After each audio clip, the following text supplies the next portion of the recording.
మనం బసిలికాలో ఉన్నటువంటి కింద భాగంలో ఉన్నాము. ఈ బసిలికా 1st, 2nd సెంచరీస్లో కట్టారని ఎక్కడ రాసిందే. ఆ తర్వాత కొన్ని యుద్ధాల వల్ల పడగొట్టారంట.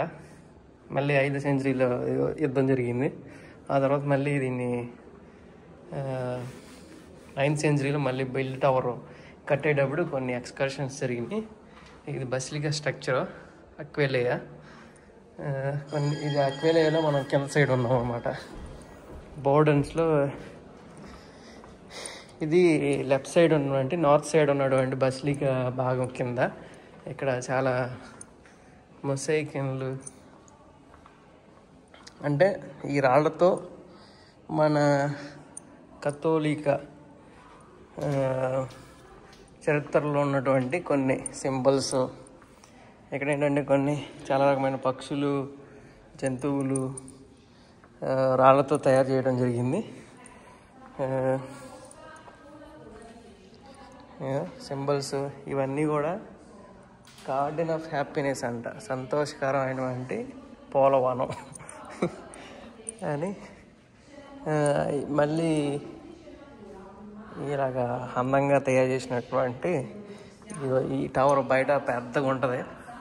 రైట్ సైడ్ చూస్తే అట్లా పైకి ఉంటుంది. ఆ తర్వాత ఆ టవర్ కట్టడానికి మళ్ళీ బిల్లు చేద్దాం అందించినప్పుడు ఇవన్నీ ఇది ఎవరో కట్టించారో దీంట్లో ఉంది. మొసైక్స్ అనమాట, డిఫరెంట్ డిజైన్లు వేస్తారు. ఇది మన అమ్మమ్మ వాళ్ళ ఇంట్లోనూ అప్పుడప్పుడు ఉంటాయి చిన్న చిన్న designs.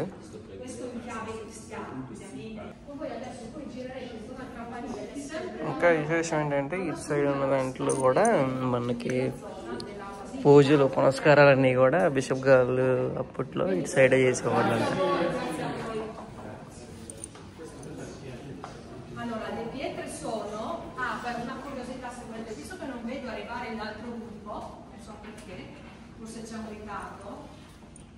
Se volete una curiosità sul campanile, perché dovete sapere che il patriarca Poppo nell'XI secolo ha costruito la torre utilizzando, è la tradizione che lo dice, non c'è nessun documento scritto, però secondo la tradizione ha usato le pietre dell'anfiteatro romano ed è per quello che oggi non esiste più la Fileia, c'è solo il perimetro.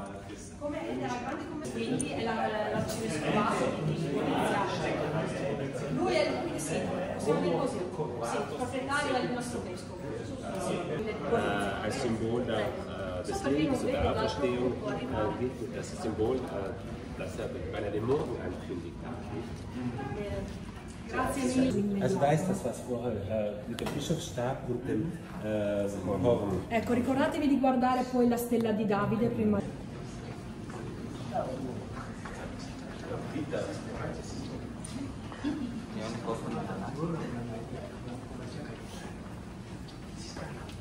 ఇది